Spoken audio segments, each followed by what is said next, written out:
The Association of African Higher Education Financing Agencies, AAHEFA, hosted AAHEFA 2019, a second International Conference and AGM at Lusaka in Zambia from the 30th of September till yesterday. The National Student Financial Aid Scheme, NSFAS, was one of, in fact, it is one of the member states belonging to AAHEFA, and it is expected to host the conference in 2020, where more than 20 countries are expected to attend. At the heart of the conference was how governments in Africa are financing and supporting students in higher education.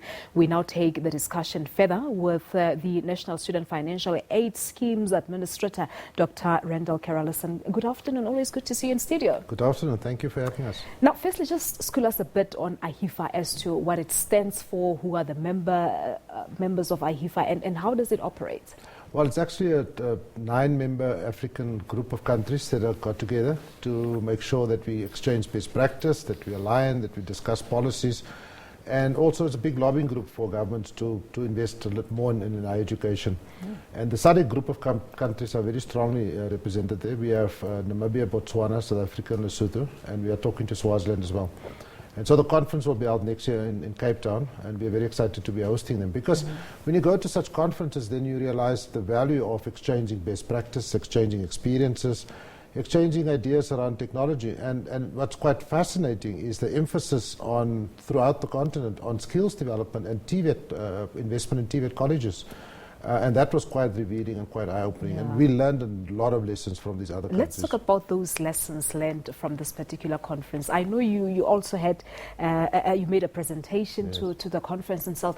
But in terms of the funding model, are there any similarities or perhaps differences as to how we do it at home as compared to our counterparts? So most of our counterparts, in fact all of our other African counterparts, work on a self-funding scheme. In other words, it's a payback scheme, revolving scheme. So you pay and then you recover the funds from that.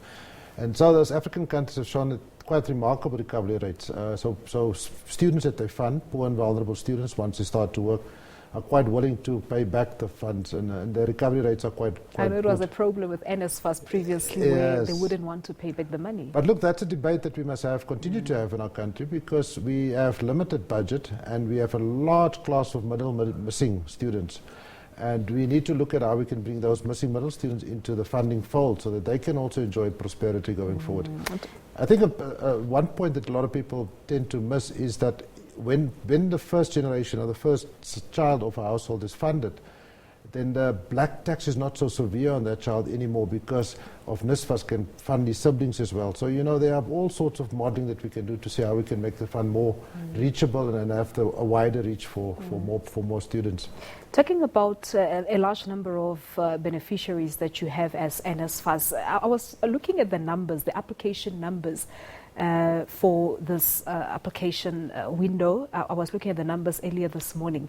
NSFAS has received more than 141,933 applications since the opening date. That's the 1st of September this year. And it continues to indicate that on average, NSFAS has been receiving more than 4,000 applications a day, with the number going up, or going as high as 6,000 a day on peak weeks. This is quite a huge number. Do you have the budget to finance all of this? Okay, so the budget, let me quickly talk about it. So government has set aside 80 billion rand for the next 3 years for NSFAS funding. And we underwrite your entire education. So once we start funding you, we underwrite your entire degree or diploma. So I don't think the funding, of course we must be prudent, but the funding should not necessarily be the problem, because last year we funded 2018 650,000 students. We'll probably be funding in the same region this year, and next year we are budgeting for an increase in that number. The limit, in fact, there's some safeguards built in, because we only fund you once you're registered at an institution.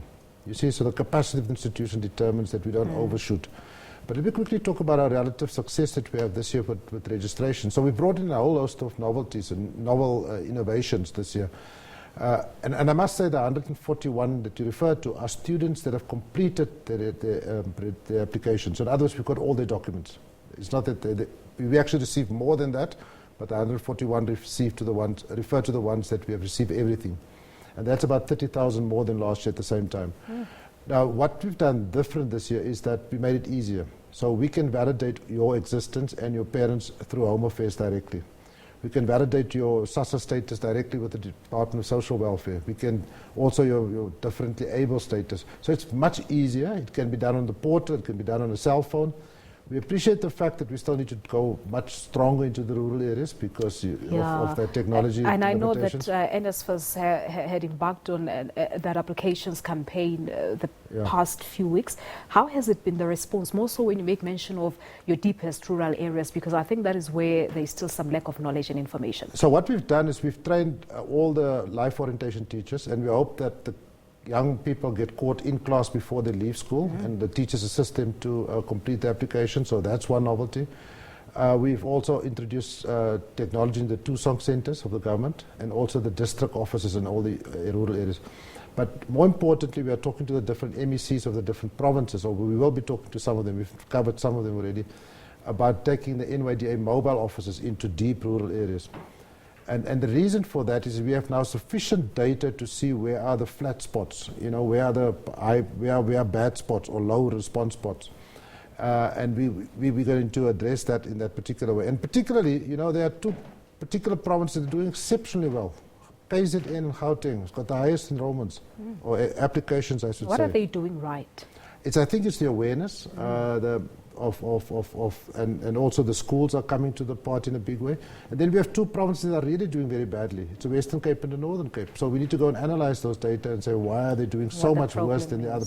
Yeah. And once you start to understand those dynamics, then you can apply the proper corrective action. All right. But for now, applications are still open until the end of November. Till the end of November, but we normally experience a peak towards the end, so we want people to apply early. All right.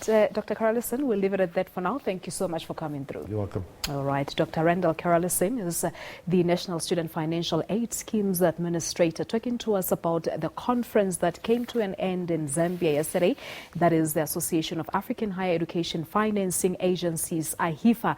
NSFAS, of course, will play the host next year in 2020 in Cape Town to look at how government can actually assist in terms of funding higher education institutions. All right. We are now taking a quick